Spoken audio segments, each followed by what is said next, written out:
اجلاس کی صدارت کرتے ہوئے مفتی قاسم فخری نے برہمی کا اظہار کیا۔ انہوں نے کہا کہ لوکل زکوٰۃ کمیٹیوں کے چیئرمین ان عہدوں پر رہنے کے اہل ہی نہیں ہیں۔ زکوٰۃ کمیٹیوں کے انتخاب کے لیے مساجد میں اعلان کیوں نہیں کرایا جاتا؟ ٹرانسپورٹ، پانی، تعلیم، سندھ کا ہر شعبہ کرپشن کے جال میں پھنسا ہوا نظر آتا ہے۔ جس محکمے کو اٹھائیں خرابیوں کے انبار۔ اب محکمہ زکوٰۃ میں مالی و انتظامی بے ضابطوں کا معاملہ سامنے آ چکا ہے۔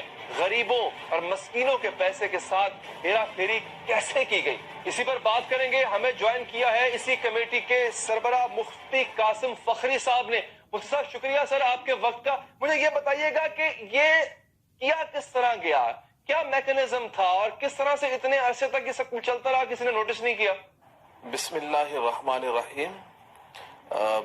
جی بات یہ ہے کہ یہ جو زکوٰۃ کے مستحقین ہیں ان تک زکوٰۃ نہیں پہنچا، اس کی ایک وجہ یہ ہے کہ جو لوکل باڈی کا جو چیئرمین ہے وہ چیئرمین اس بات کا اہل نہیں ہے کہ وہ کسی کا تعین کرے، کیونکہ ان کو شرعی مسائل سے آگاہی نہیں ہے، وہ شرعی مسائل کو نہیں جانتے ہیں، وہ اس بات سے باخبر نہیں ہے کہ زکوٰۃ کا مستحق کون ہے۔ تو جب جس کو اس بات کا علم ہی نہ ہو کہ زکوٰۃ کا مستحق کون ہے تو وہ مستحقین تک زکوٰۃ کو کیسے پہنچائے گا؟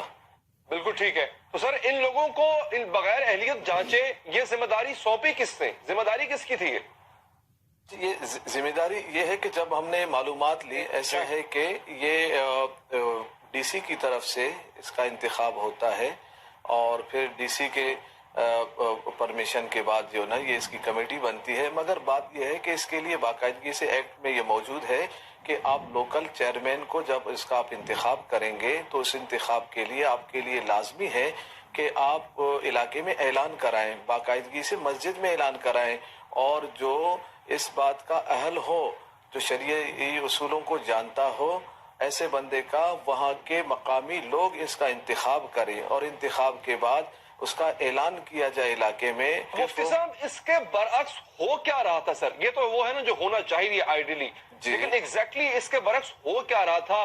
نااہل لوگ تھے، وہ کن لوگوں میں زکوٰۃ بانٹا کرتے تھے؟ کیا یہ من پسند لوگ تھے، کوئی سیاسی لوگ تھے، کون تھے یہ لوگ؟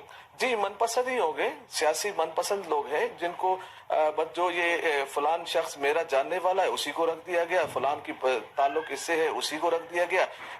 اس بات کا لحاظ نہیں رکھا گیا کہ ان کو شرعی اصولوں سے واقف ہیں یا نہیں ہے، بلکہ اپنے طور پر من پسند لوگوں کو کا انتخاب کیا گیا اور اس کا علم بھی کسی کو نہیں رہا۔ یہاں تک کہ میرے حلقے میں جس حلقے سے وہ مجھے اس بات کا علم نہیں رہا کہ کب انہوں نے زکوٰۃ چیئرمینوں کا انتخاب کیا ہے۔ جب میں نمائندہ ہوں میرے علم میں نہیں رہا کہ چیئرمین کا انتخاب کب ہوا ہے، تو آپ پھر بتائیے گا اس کے علاوہ عوام میں کس کے علم میں یہ بات ہوگی کہ ہمارے علاقے میں کون چیئرمین منتخب ہوا؟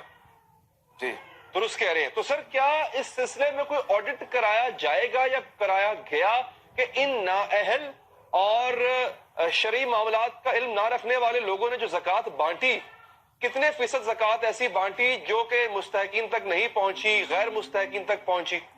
جی اس کے بارے میں تو مجھے اتنا علم نہیں ہے کہ کتنی زکوٰۃ کی رقم کس تک کہاں تک پہنچی کہاں تک نہیں پہنچی، مگر ہمارے علم میں اتنی بات ضرور ہے کہ وہ شرعی اصولوں سے واقف نہیں ہے۔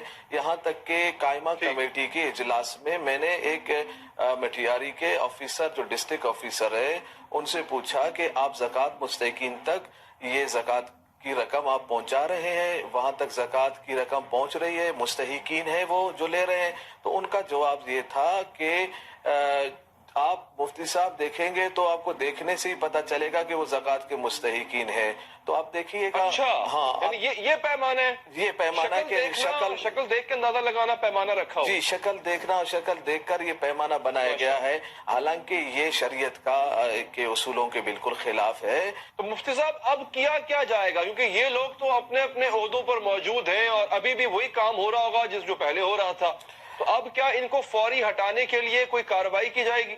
جی ہم نے قائمہ کمیٹی میں یہ بات ڈال دی ہے سیکرٹری کو کہ جو اہل نہیں ہیں آپ ان کو ہٹا دیں اور نئے جو اہلیت کے حامل لوگ ہیں جن میں اہلیت ہے ان کا آپ انتخاب کریں۔